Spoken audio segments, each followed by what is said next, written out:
Right, so now let's get our hands dirty and let's make some music, guys. Now we're going to be showing you some basic chords today, D, A and E, and they are fantastic chords, very easy to play. You will be able to play very quickly your first song after this today, and they're not just chords for beginners, but even the top guys are using them. I mean,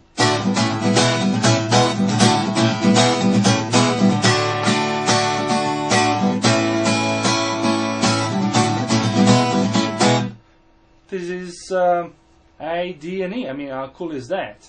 And this is what you're going to learn today. Maybe not to play them so fast, but these are the chords that you're going to learn today. Now, before we get into that, I just would like to show you how we read our chord frame or chord diagram. You can call it both ways, and now it's appearing on the screen. Now, from here to here, you've got 6 vertical lines and then the horizontal lines. Now, this is your thickest string, and this is your first string, your high string.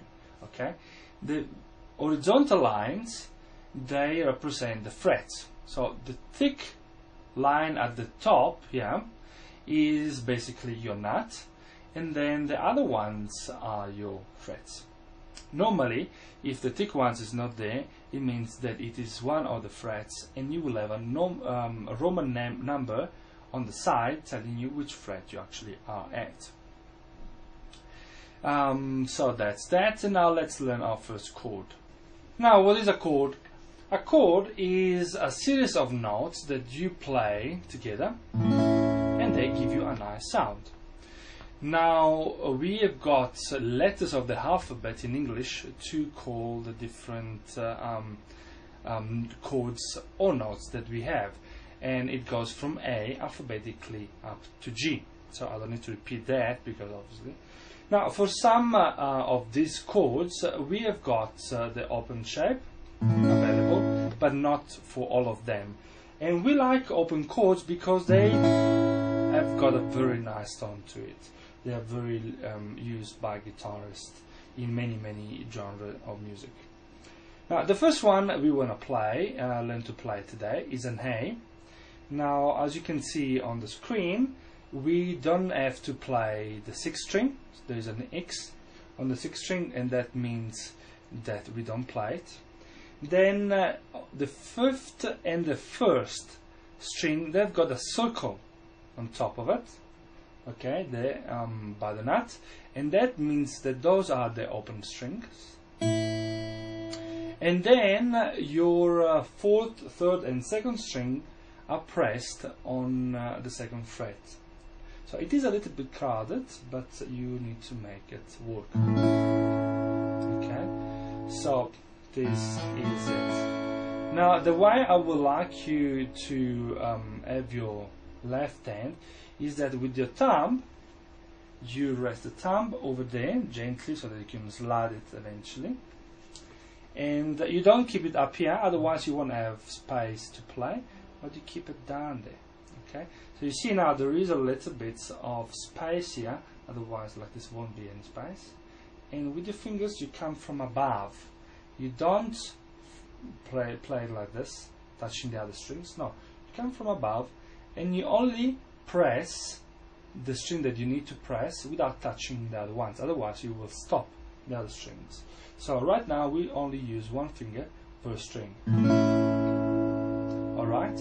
With your right hand you wanna play with the pick from the 5th string down, okay, and you wanna have a forearm kind of a movement, and it's gonna be a quick one.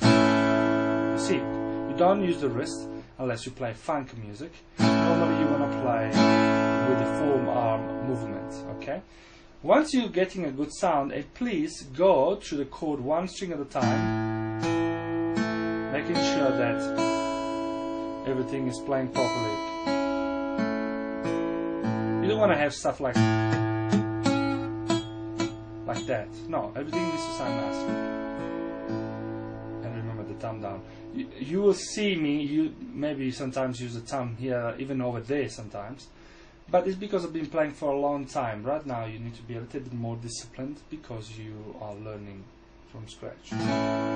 The second chord that we are looking at today is a D chord, and now as you can see on the 6th and the 5th string there is an X. That means that you don't play. The 4th string has got a circle, and then you're playing from the 4th string down, and the 1st and the 2nd finger goes on the 3rd and 1st string on the 2nd fret.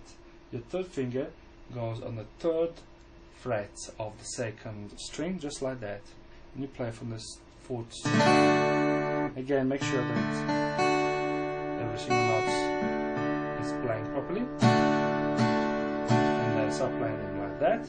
Then your third chord for today, and last chord, is E, and the way that we play it is the E strings, both of them, the 6th and the 1st, and the B string are open, and then we play the 3rd string on the 1st fret, and the 5th and the 4th we play on the 2nd fret, just like that. And again, we make sure that every single note is playing properly.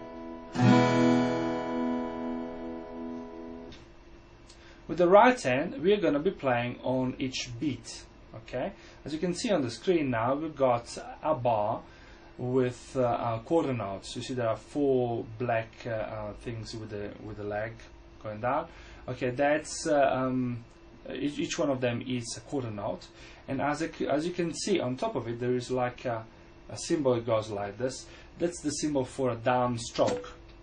Okay, so you will be playing whichever chord now for a little bit of time, just going down strokes on the beat. So playing quarter notes, 1 and 2 and 3 and 4. And you could also have downstrokes and upstrokes, and as you can see right now on the screen, you've got what we call 8 notes. Now, as you can see, those notes like that are joined together, those represent 8 notes. It looks quite similar to the quarter notes. The only thing is that they are joined together. So that means that those are 8 notes, and that you will play 2 in 1 beat, which means 1 in what we call a downbeat on 1, and on the end we play the other 8 notes and we use an upstroke. Please don't confuse downbeat with downstroke and upbeat with upstroke. Downbeat is a musical term for every instrumentalist, every musician, and the downstroke is a technique that we use. We use a downstroke because you can also play the upbeat with a downstroke, like 1 and 2 and. You can also do that.